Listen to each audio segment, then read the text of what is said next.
Hello friends, in this lesson we will learn how to remove an element from a list. For example, we have a list. What is the name of the list? Is odd numbers.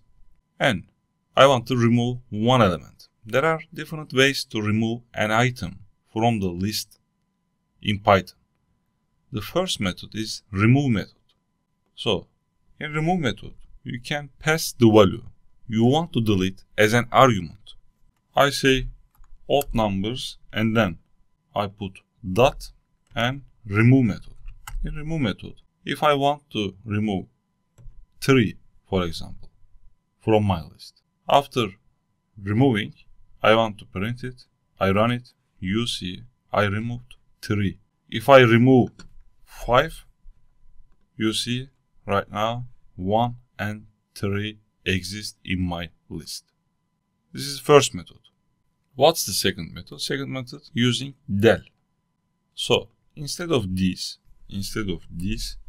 I can do this way. I just put it in comment and then I use del. What's the name of my list? Is odd number and then odd number and I use index here. If I want to remove 5, what's the index number of 5? Is 2. In my second index, I have third element. So I remove 5 and I print it. If I run it, you see same result again. We have two methods. You can use one of them. Okay, that's all for this lesson. See you in the next lesson.